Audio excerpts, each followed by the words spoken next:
Well, howdy there. Welcome to Grumpy Gary's Garage Chaos. It's been quite a while since I made my last entry here, my last video. There's been some progress. I wouldn't classify it as spectacular, but definitely progress in the right direction. As you can see, the engine compartment is a lot cleaner than it was when you last saw it. I spent quite a bit of time sort of cleaning things up and doing some repair work. I managed to fabricate a patch panel that went in behind the radiator support there, which is this piece right there.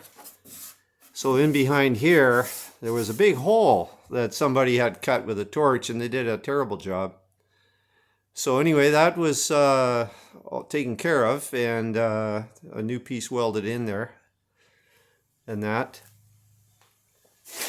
The cat's eye nacelles, which sit atop the wings, as the Brits call them, or the front fenders, have been replaced. This piece right here is a fabricated piece from replacement nacelle from Martin Roby, and that was welded in. A new piece. The old piece was cut out, and the replacement piece was welded. I had to do a inner patch, which is, you can't see it, it's inside underneath here. It fits, I had to cut a hole. There was a rust hole in here, and I had to cut the old top section of the fender out because it had quite a lot of rust perforation in there. So I fabricated that piece, and then I welded that in, and then this piece is spot welded on top. And I'm in the process of fairing, smoothing out all the spot welds and everything with Bondo. The British back in the day, back in 1960, they used lead and to do that job. And this morning, I took my trusty torch here and I melted all the lead away. And if you look inside the nacelle there, you can just see that it's all rust in here, and that's going to come out. So in this area right here, all this area was filled with lead, and it made a smooth transition from the fender to here, just like what you see there. So what you see in here now is Bondo, two types, short strand fiberglass Bondo to do the initial filling in, and then I've been using a lighter grade of body filler to finish that off. And there's some work to do yet. There's scratches and things in this surface that need to be sanded out with, I'm going to probably start with 400 and then work my way up to 600 to take the scratches out. And then I'll use some self-etching primer on the metal to adhere the metal. I'll mask this area off here and use self-etching primer directly on the metal as a way of controlling any further corrosion on the top part. But yeah, so this is what it looked like before I took the lead, or after I took the lead out. So tomorrow, if you look here, there's these little indentations, and every indentation is a spot weld. So it's kind of, in a way, in a sense, this nacelle here is like stitch welded in this stamped recess on the front right fender, on the passenger side fender.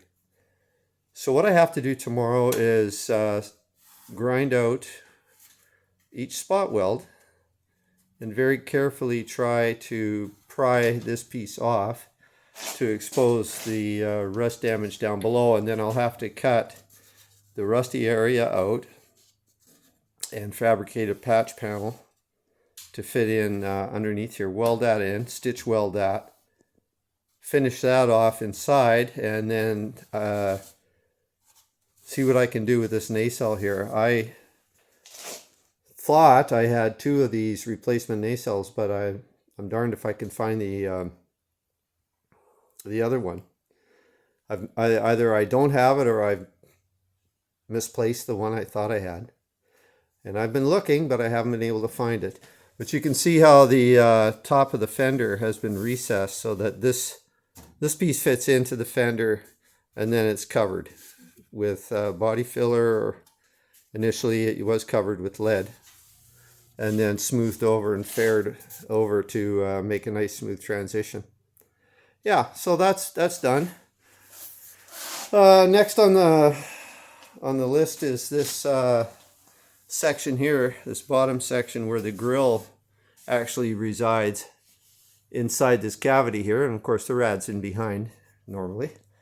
But this area is very, very rusty. You can't really see it as well as I can, but there is